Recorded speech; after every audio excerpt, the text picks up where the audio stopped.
Hello, folks. My name is Fazil, and I'll be your moderator today. Thank you for joining in so early.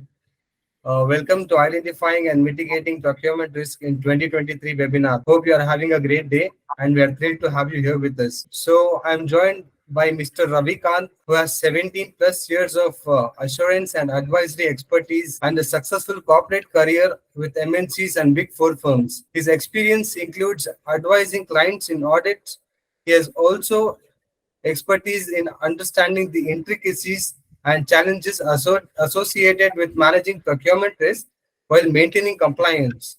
Ravi has worked on internal audits, risk assessments, US GAAP, IFRS, IGAP audits, and IFC SOX assignments. So today we are going to be talking about the risk in procurement in 2023, how to identify and mitigate these risks, and some effective ways to automate procurement processes that helps your business achieve objectives. So let's get into it.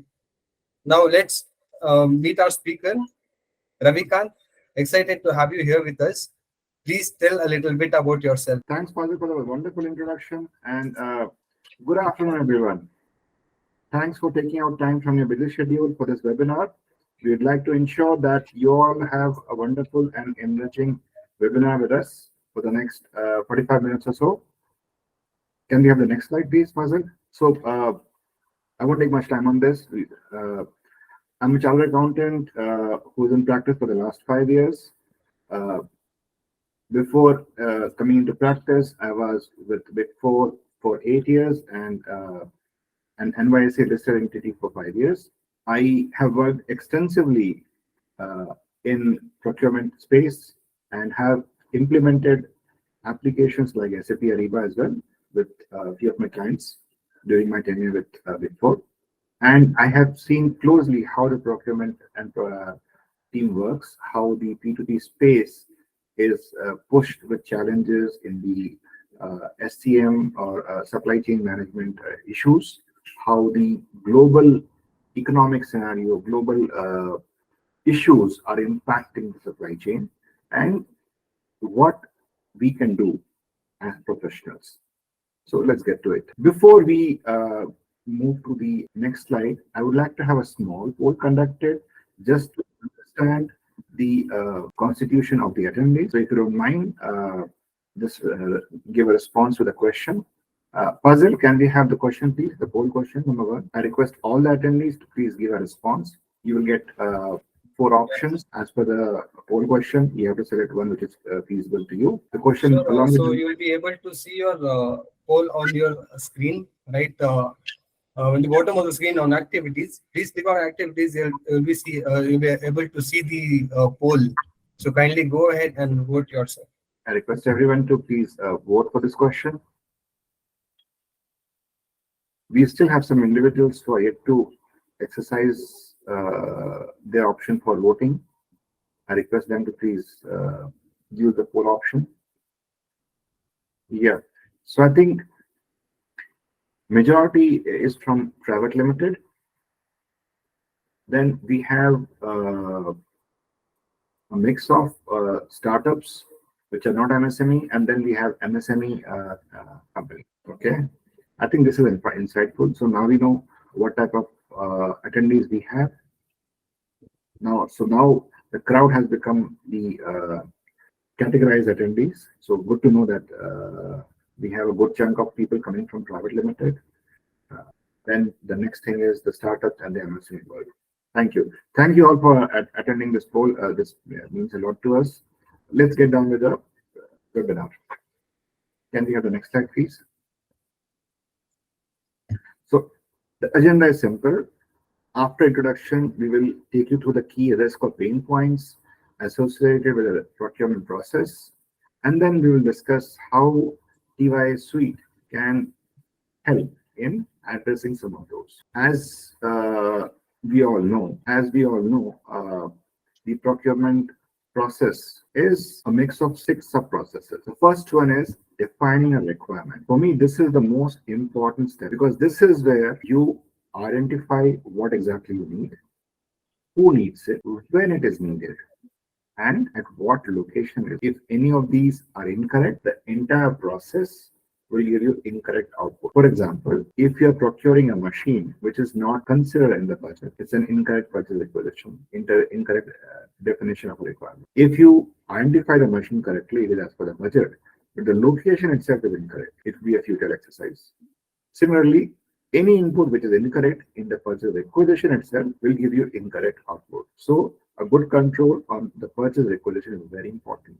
That is the stepping stone. Second, once you have defined the requirement, you have to negotiate or identify the vendor and then negotiate.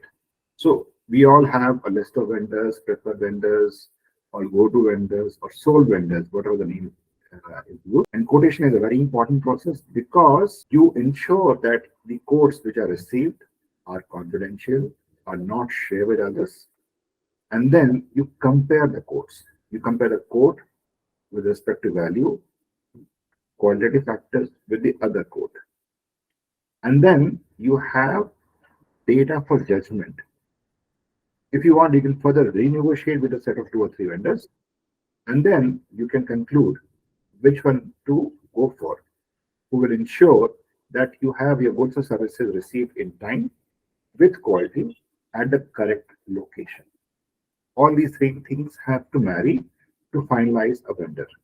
It may be an L1 vendor, depending on the company, or it may be an L2 or L3 vendor who is giving you better quality, better timelines as compared to others. Once you have the vendor finalized, then you come to the third step, which is sourcing.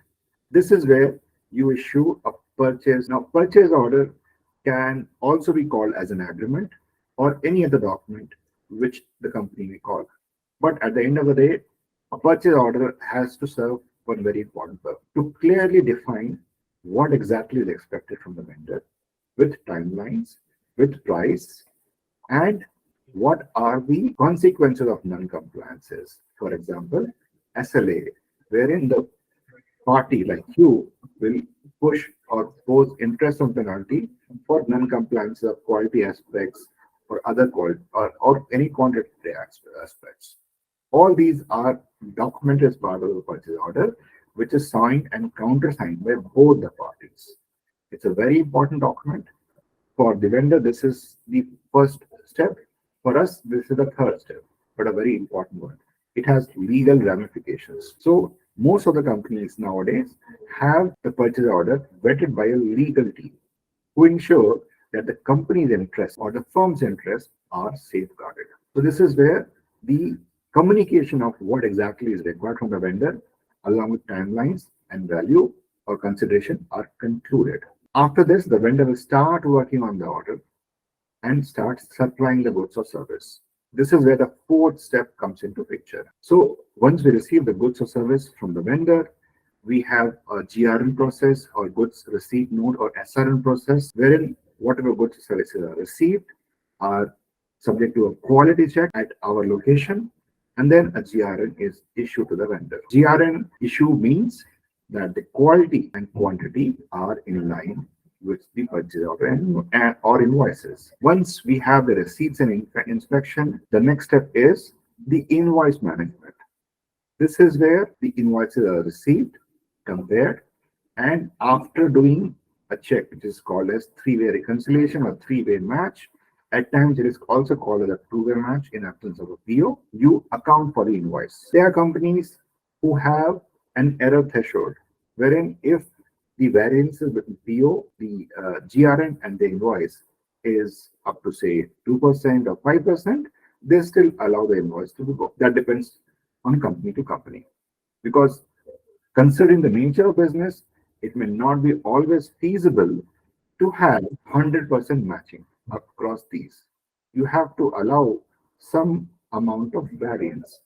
And this is where the threshold is built. Now, once we have the invoice management done, then the next step is your payment account. This is where whether the invoice is due for payment as per the credit schedule agreed, and you post the payment for further approvals. Further, these payments are reviewed and adjusted with any adjustment required, including advance. And in case of specific category of vendors like MSME, the company ensures that these payments are processed within the stipulated timeline as per the statute. Okay. Once the payment is done, you do the accounting. So at a high level, this is how a standard procurement process works. Now let's see what are the risks we have. Now in the next two slides, we will see key risks which we see in the procurement process. Now, before we move to the key risks, I would like to have a second goal. So, in this poll, we would like to understand for a typical or for the procurement process at your company, how many applications you use. There are companies who have everything under one application. There are companies who have multiple applications for say PR, one for PO, one for three-way reconciliation, one for payment accounting. So, Fazil, can we have the poll question, please? Yes, Ravi, the poll is live now. Can go ahead and vote on the screen. You answered for the first poll. Now, in the same dialog box, if you scroll down, you have to vote for the second poll. Yes. So, I request everyone to please vote. We just have recorded 10 votes out of a total population of 35. So, this is an interesting result. So, 8 are saying that they are using only one application. Okay. Around 10 are saying they use 2 to 3 applications. And then we have 3 who are saying 4 to 6 applications. But that's interesting. Okay. Good to know that you have some applications which you are using for procure to pay. Yeah.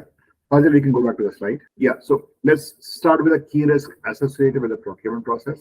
First is the vendor management, or say mismanagement, vendor master mismanagement. Now, we all know this is for vendor master.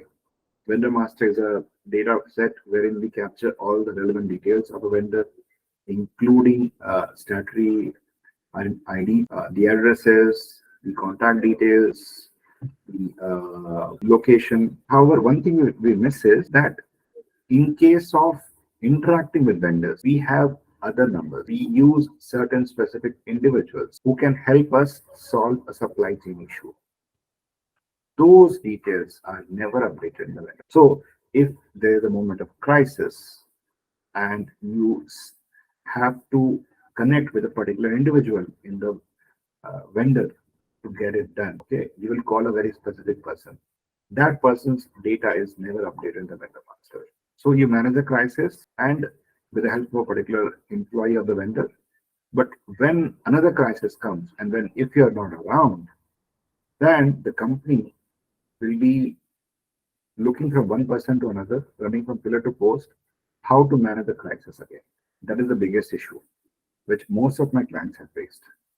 Second issue is the vendor master hygiene is not updated.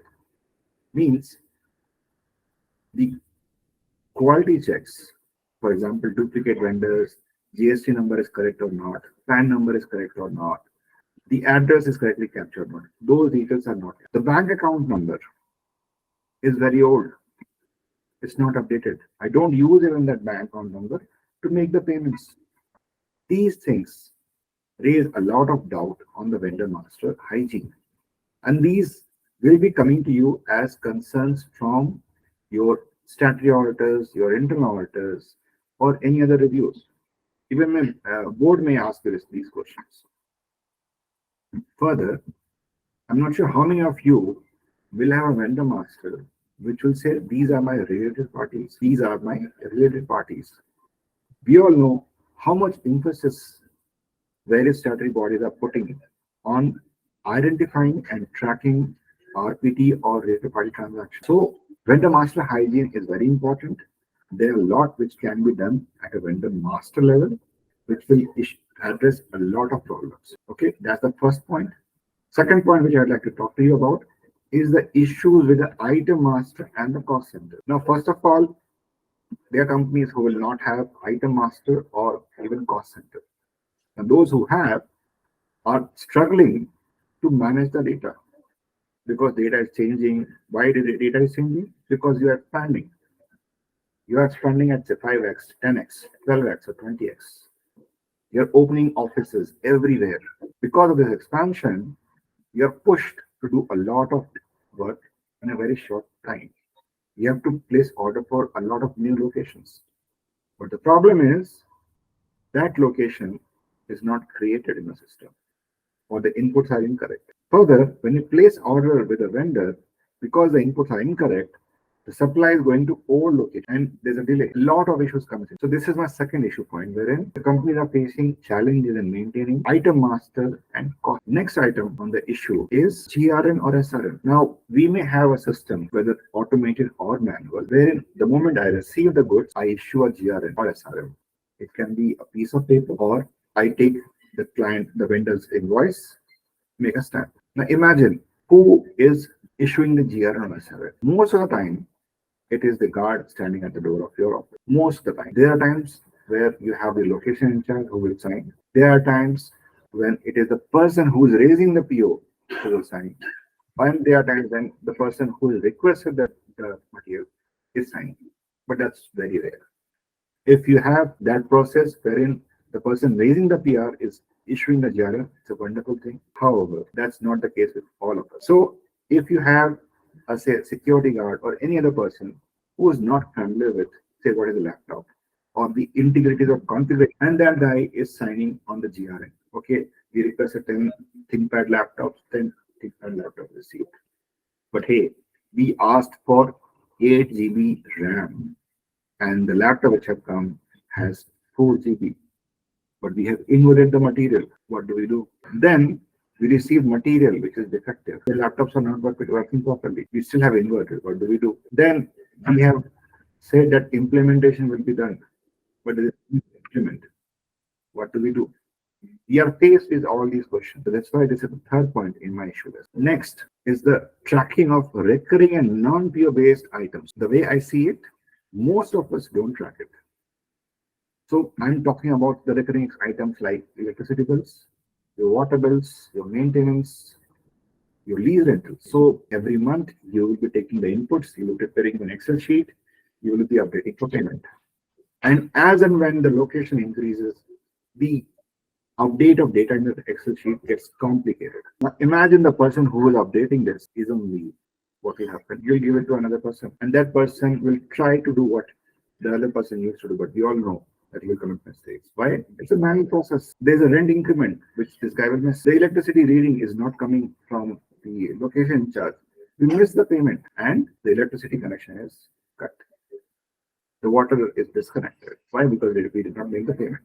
Why? Because we did not track it. So these type of issues will come when you have recurring and non-PO items. And since these are non-PO, it's very difficult to track. At an operational level, if you see, if you are into, say, processing, manufacturing, or if you have operations across multiple locations, more than 20, this is going to be a big concern for you. And this has an impact of stopping your operations. Because if you don't pay electricity, I'm not sure. If you don't pay maintenance, the landlord will sit on your head. Either you pay or rent.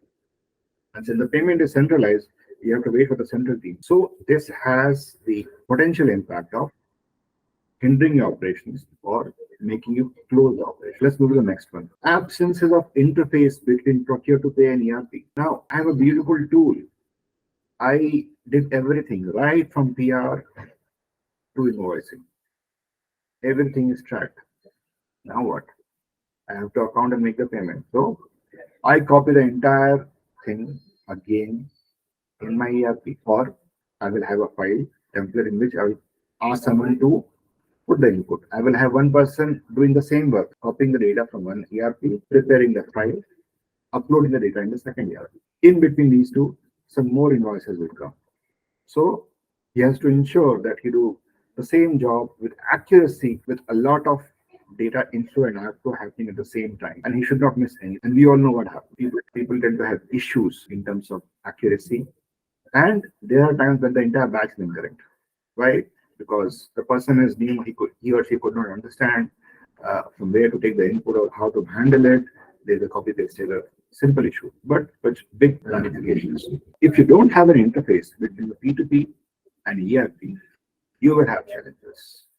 Plus, you will have cost because you're putting one person to do this work. That's adding to your cost. And again, you are not sure whether this person is doing it correctly. Now, you are a company with a very specific supplier or a very specific customer base who needs very specific outputs from you. For example, you are into the manufacturing of, say, computer hardware. So a person who's close to manufacturing of hardware will know what type of materials are required, when they are needed, and what is the frequency at which it should come. So the companies insist that for procuring these type of materials, you should go to XYZ. A simple finance guy cannot or should not approve these. But what happens the moment the complications increase, complexities increase, the volume increases, the approval matrix is not followed. Everything is haywire. If the approval matrix is not followed, you will procure incorrect items at incorrect levels. And what will the result? You will have wastages, you will have inventory which you can't use. And all this will add to your cost of production or cost of services. Apart from this, we have GST related issues. Now, I have onboarded a vendor who has given me a GST number. But when I actually go and check, the GST number is incorrect. Or the vendor is saying, I have another GST number he gave, but that is incorrect. So he has been billing me for all the input credits which I should be having in my account in the government record, but that's not happening. One fine day, I wake up to this fact. Why? Because I'm doing everything manually, or my ERP is not supporting me. So you will lose your input credit, you will end up overpaying the vendor, and you will have issues with the GST, who will be now behind your back asking for payment. Now, I have a vendor who's subject to 2%, but I'm deducting 1%. I have a vendor who has submitted me lower TDS certificate, but still I'm deducting at 10%. I have a vendor who does not have a PAN card, who does not file the returns, and I'm deducting at 2%. So these are the issues which you face when TDS is non-compliant. And this happens when you have an inexperienced team or you have outsourced it to people whose internal processes are not robust, or you have an internal team who miss on recent updates in TDS arena. So these things will be captured by statutory auditors, by internal auditors, or even by tax authorities, and you will be penalized. And you may have legal consequences as well. Duplicate payments. You can also call it incorrect payments. Since I'm manually uploading the file, or I have a manual process, or there is no interface, what happens is either I process the invoices twice or incorrectly, or I make the payment of, say, invoice to be paid to for Wipro to Infosys. So, and again, this is an area where you have rampant fraud. We have seen a lot of stories in media where duplicate payments or incorrect payments is used as a tool to siphon off money. I'm making the payment to the right person, but to the incorrect bank account number. So, as per my records, the bank account number pertains to, say, Infosys or, say, Travesta, but the account is actually held by me, Ravi Kant. This has happened in the past, and it may happen again if you don't keep a strong tab on the vendor master along with the bank account details. You don't have a bulk upload option, first of all. Forget the issue with the bulk upload. You don't have a bulk upload option. You have to type everything one by one. That is one issue. Second is you have a bulk upload option, and this is where you commit mistakes. People say, okay, I want a particular template in which the data is to be uploaded. Data cannot be extracted in the same template, or the time taken in preparing the bulk upload file is very high. So I have to hire 2 additional FTEs to manage this just bulk upload every month. Now we all know that with effect from April 1st, we are supposed to track, we are supposed to have the audit trail. Now, if the P2P tool does not have a change log, this compliance is defeated. Okay. Or we have the change log, but it is disabled. That will create a lot of issues. Now, if, say, an approval is pending with me or Fazil, okay, but we don't know because we are busy with our team. So, what will happen? We will miss, will not approve. As a result, these requests may become time barred and cancelled. Imagine a critical requirement, a purchase requisition, purchase order is not approved in time. It will result in cascading effects like delay in procurement of material, delay in manufacturing or supply of goods, delay in providing the services, delay in receipt of money. Everything will be delayed. Next will be vendor performance. Now, vendor performance is something which we all should focus on because we don't have the capacity to change vendor every time. We should have a list of vendors who are able to meet our expectations and pricing, and we should ensure that those vendors are maintained and tracked. How do you do that? You do that by tracking the vendor performances. You can develop a rating method wherein you take inputs from the respective departments who receive services or goods from the vendors. However, we don't do that, because of which every new requisition will result in reinverting the entire cycle once again. Or we may go to the same vendor who gave us service last time, which was defective, because we are short on time, we are short on money, and there is no input that the last time delivery or quality of services were not meeting the expectation. So we are repeating the same vendors again and again. And because we are receiving defective material or service, it is impacting our service or our material quality. It will be your manual and directive controls. Because of all these issues, you have a high number of manual controls, and these are detective, not preventive. The difference between detective and preventive is preventive controls prevents any event from happening, whereas a detective control is a control which checks the event after it has happened. For example, three-way reconciliation is a preventive control, not detective, whereas a PRS, bank reconciliation statement, is a detective control. So considering you have all these issues, it will result in more of manual and detective control. Whereas in an ideal situation, ideal control environment, if you're following IFC or in SOX, then in your ideal SOX and IFC environments, you should have more of automated controls and preventive controls. So as of now, the biggest issue which you have in terms of your control environment is you have more of manual control and more of detective control. Because of which your entire control environment may have a risk of failure. There may be a material weakness or significant deficiency lying somewhere. Apart from these issues, we all know how the compliance environment is changing, how CARO 2020, GST, FEMA, your recent changes in TDS on foreign payments, okay, how they are impacting this environment.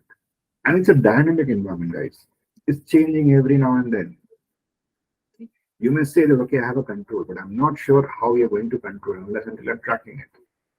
So all these things may result in non-compliances, and these non-compliances may impact your company's performance. So it's very important that these issues are addressed in time before they impact the company, including the non-compliances. So with this, we have come to the end of the key risks associated with the procurement process. Can we go to the next slide, please?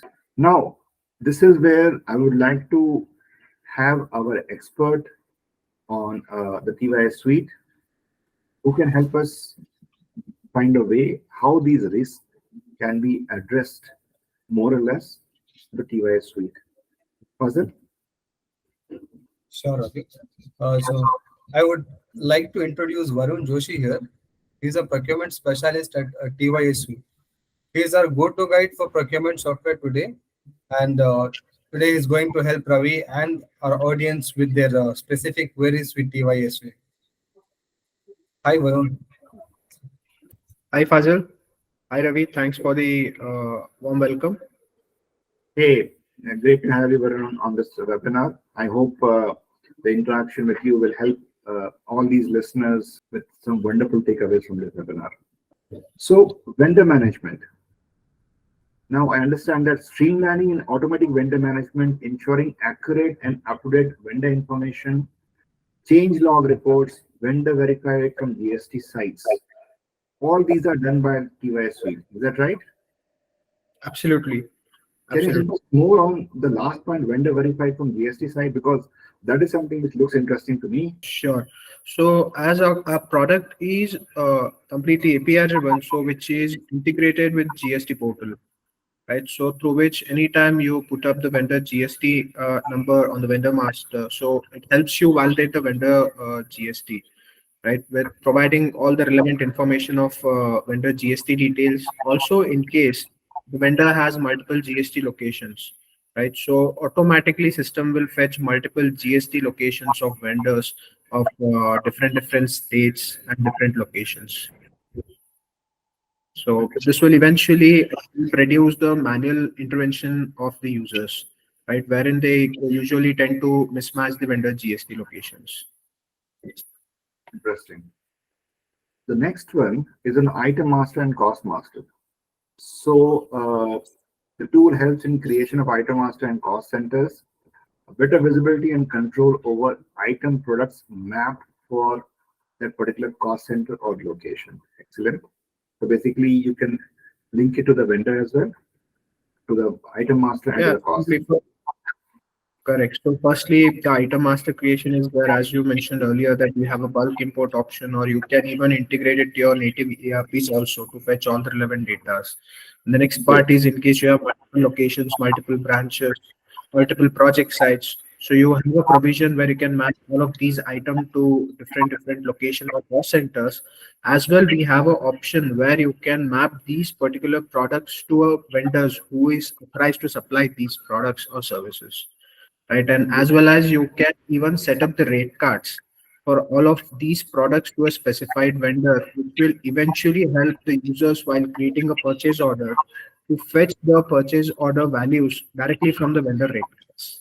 The next one is GRM SRN, auto-filling of GRM SRN process, timely recording of dispatch, received, damaged, and rejected goods, capture of qualitative aspects. Okay, so the tool helps us capture the qualitative aspects as well. So that way, the tool ensures that the quality of the goods received are checked. Okay. Correct. Absolutely. Next, So here, you want to add something? you'll get an option. Yeah. Yeah, so here users will get a two-step process where they can update a quantity of the goods that they have received, and further they can subject it to quality check process, where they'll be having a provision to update what is that they are accepting and what is that they are rejecting with a defined reason. And the same they can notify it to vendor as well at the same phase. Okay, great. Next one, non-PO recurring items. Okay, so the suite enables tracking and management of recurring and non-PO based items, ensuring better control through the recurring invoice feature. Can you drill down more on this recurring invoice feature, Varun? Because most of the users will have this issue. The Yes. recurring, So yeah, so we have a recurring invoice feature where you will get an option to set the frequency for all of these invoices. So depending on the frequency of expense, either it is daily, weekly, or it is monthly expense. So depending on that, you can define the frequency and put up the expense type and the value of it, and you can create the invoice at once, right? Every month, or depending on the frequency of expense, if it is monthly, so every month system will help you keep this particular invoice on your dashboard so that you can review and further process it for payment. okay, so one follow-up question on this. Now, definitely these recurring invoices will be, say, continue for, say, 3 years. I'm taking example of rent contract generally assigned for say 1 to 3 years. Say it's for 3 years. Okay, Correct. with an escalation clause that every year the rent should Correct. increase by 5%. Can that be factored in the software? Absolutely, Ravi. So we have a facility where the users has a provision to set up the start date and end date for this. As you mentioned, it's for 1 year, 2 year, 3 years. They have a provision to set up the start date and end date of this particular invoice as per the validity. Excellent. So, the next one is on reminders. So I understand that this will send reminders to the people with whom the approvals are pending. Point taken, that's a good thing because this is where some of my clients are facing issues. Okay. Correct. The next one is approval matrix. So you can build the multi-layer approval matrix within the suite. Okay. Now, one question here, Varun. Can I Yeah. have multiple approvals based on the amount? Absolutely. So at each phase, each document wise, either it is a purchase request, purchase order, or the invoice list. So at each phase, you have a provision where you can set up the multiple layers of approval matrix based on your Okay. cost center and based on amount value. You can create the different threshold values for this. Okay. Great. The next one is on compliances. So I understand that you have TDS rates inbuilt and mapped to the respective vendors. You also can capture CIN number, related parties, and MSME tracking. And you have a built-in GST compliance. So attendees, if you don't know, a CIN number is very relevant for tracking the struck of companies. It's a new requirement as per Schedule 3, wherein all the company transactions with stock of companies have to be disclosed. If you track this CIN number, basically you will track the parties who are in the list of struck off, and then this will help you or enable you in a better and faster disclosure. Okay. The next one after compliance is on payments. So I take it that the suit will identify payment requests made for already paid invoices. It will fetch MAT bank accounts, detail of the vendor, and supports on-time payment to vendors. So, Varun, can you help us with the last one? Support on-time payment to Right. vendors. Is there an automated payment mechanism here? Yeah. So currently, as a product, we are working on that. So we have done the integration with Kotak Mahindra, and we are undergoing the testing for it. So apart from that, we even have a facility where we can help to set up the bank file. So depending on the company's bank account, so we'll be able to set up the bank payment file. So as soon as the payment gets approved, the users will have a provision where they can download the bank payment file for all the bulk payments that they can directly import it in the bank portal for payment processing. Okay, Right. and say As for well, once example, they have processed it, now say, sorry, I'm cutting you here, but say most of my users face problem with the payroll file, payroll payment file. So what happens is, considering that Mhm. they have turnover, they have new employees joining in, they have people moving out, and there are people who are changing their say bank account numbers. How will your your bank payment file help in this scenario? So in that case, we have an option to set up multiple bank account details. As a bank master, we have set up a bank master where you can Okay, set multiple bank account details. So while you're making the processing the payment, you have a provision to select a particular bank account detail. So as per that, whatever payments are associated that particular bank, so system will help you download only those relevant payments that you can download bulky and import it in bank portal. okay. After payments, we have the quotations management. So access, okay, so the suit has transparent quotation management process and access to open quotes allowed not before the opening date. So, Varun, does this mean that before the opening date set by the company, no one in the company can see the quotes which is submitted by the vendor? Correct, correct.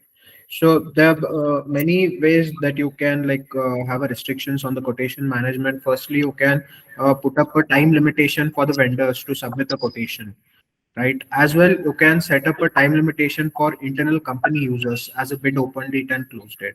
So between which only the company users will be having access to go and open the particular quotations, right? Okay, So, so so Varun, yeah. okay, some of the users may already have this. Now, Mm-hmm.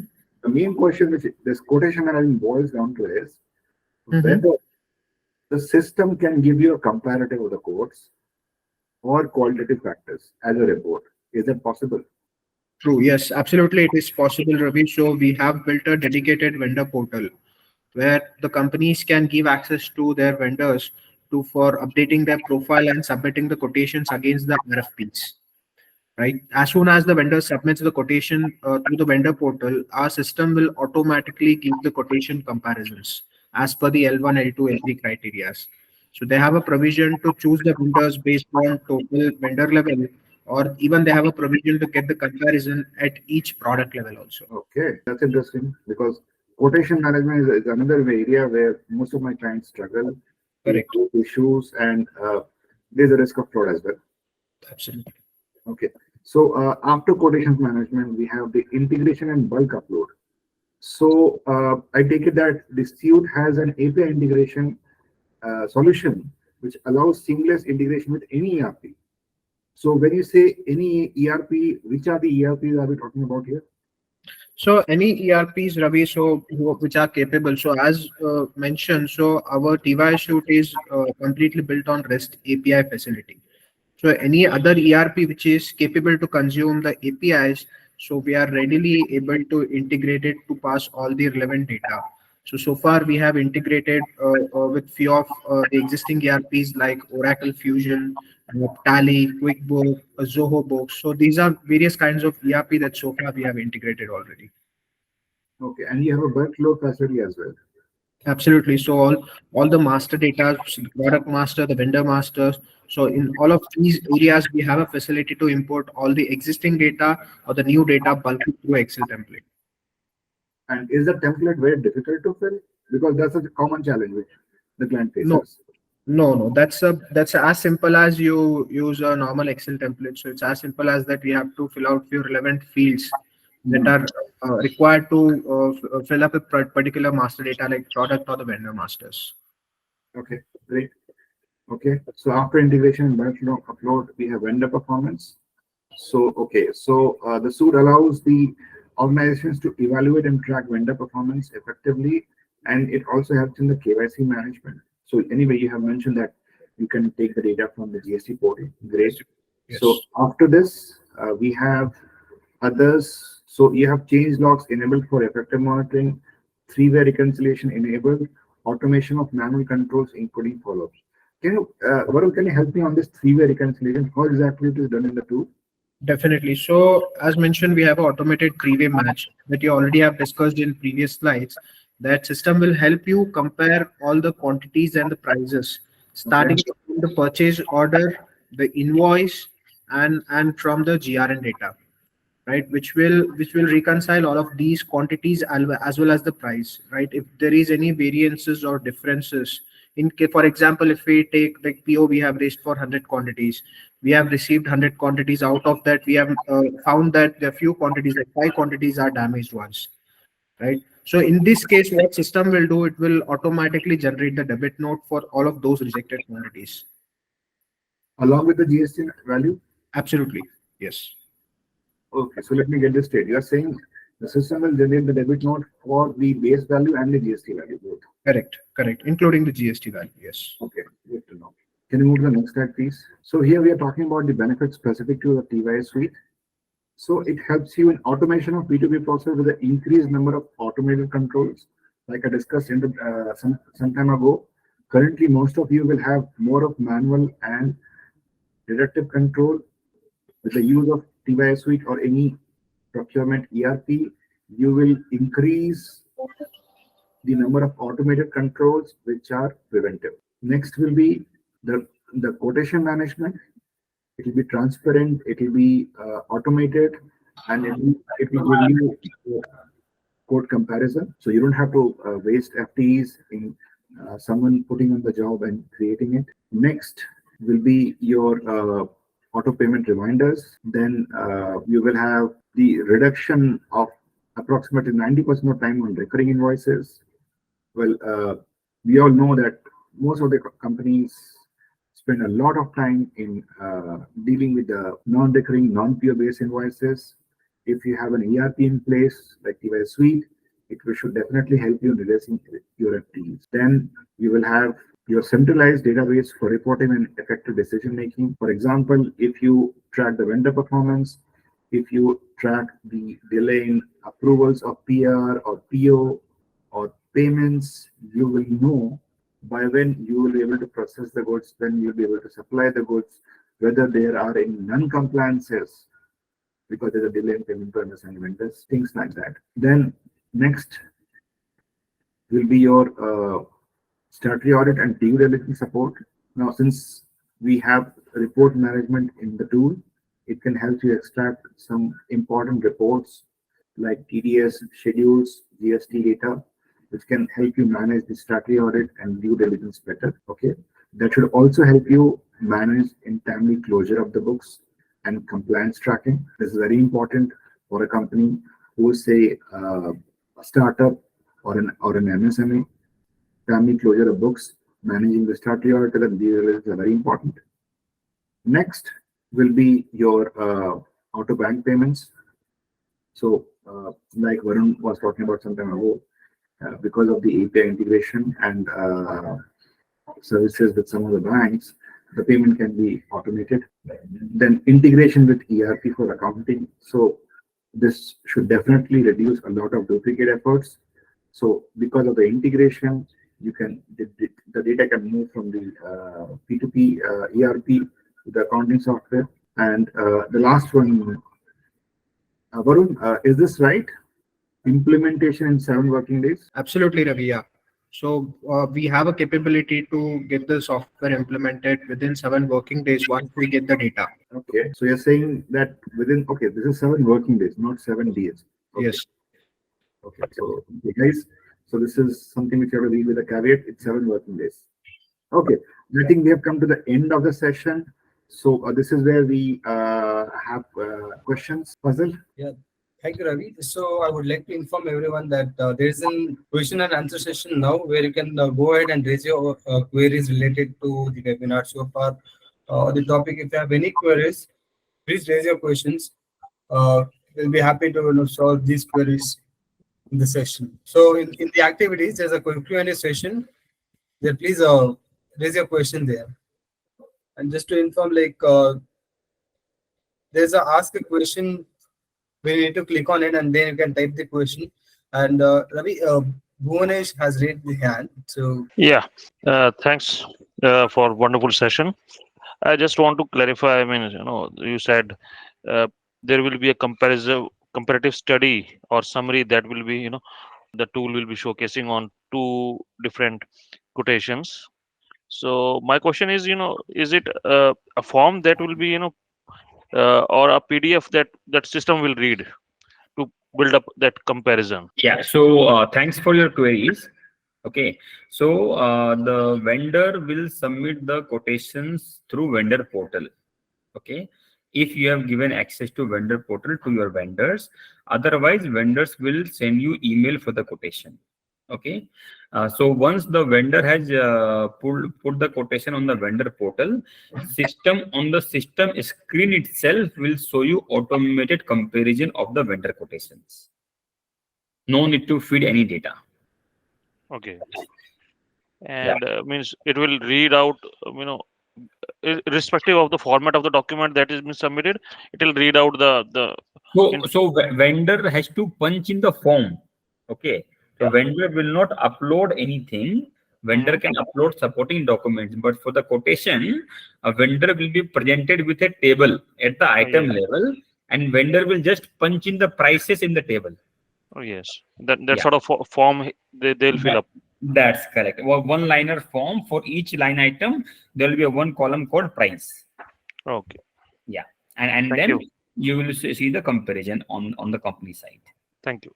any other questions, please? Everyone, this is the time when you ask questions.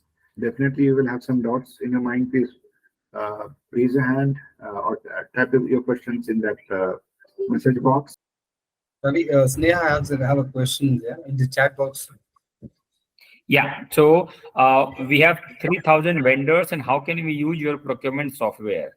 Okay, so just to let the people know that this procurement software is auto scalable. Okay, the number of vendors in your company has no limitation on the procurement software. You can use for as many vendor as you have.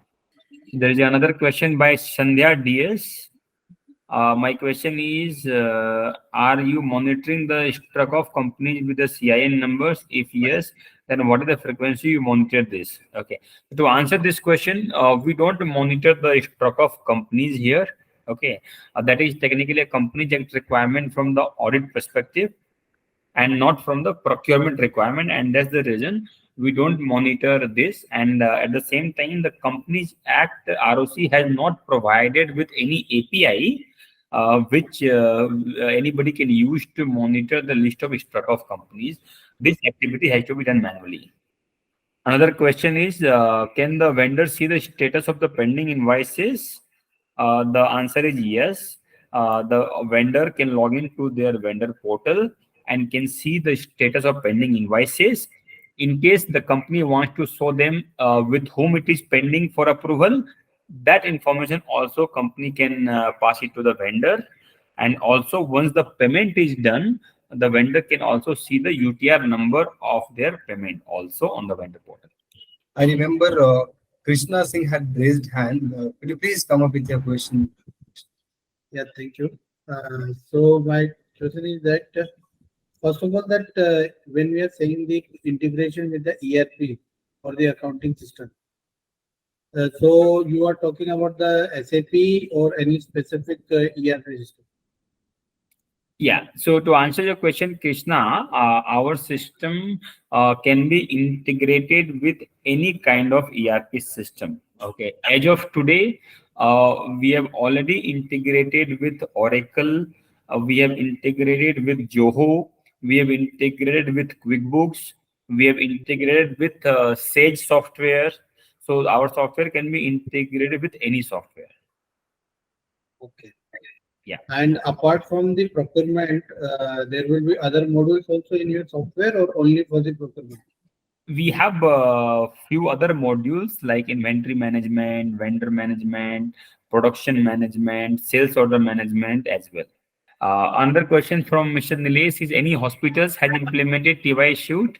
So the answer to this question is, we do not have any hospitals directly, but as long as the procurement process goes, all the procurement process of all the industry is agnostic to the industry, almost similar. The procurement process is as per what Mr. Ravi has gone through. So this the procurement ERP TY suite is applicable for across industries. So another question comes from Melita Lobo: how your procurement software will help in gaining visibility into our company spend? So you get various kinds of a report at the category level of expenditure, at the vendor level, at the item level. So you will be able to do the spend management and compare various kinds of spend, period to period, item to item, cost center to cost center, person to person. All those analysis you can do from our software. So how does code comparison works? Another question from Shri Kumar: how does code comparison works under transparent quotation management? Okay, so when we say transparent quotation management means normally what happens and what we have seen in the physical form of quotation, the vendor will send you email or they will put you the hard copy. Anybody can open the hard copy or the email and see what vendor has quoted, and the other vendor price can be influenced by the other vendor's price quoted.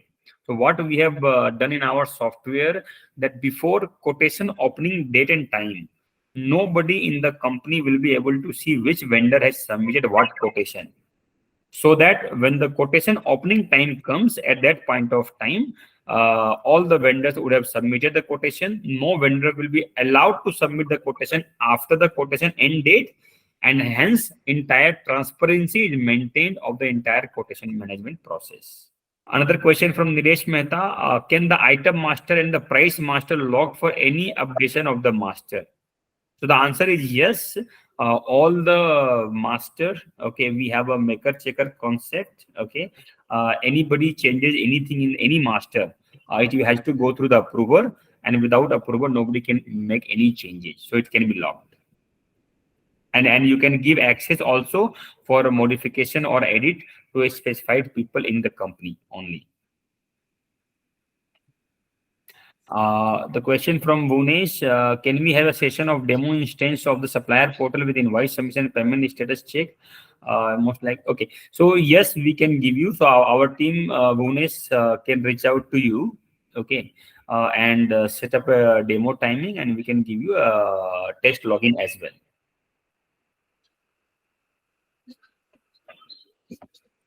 And as I mentioned, in terms of industry, the procurement process is industry agnostic.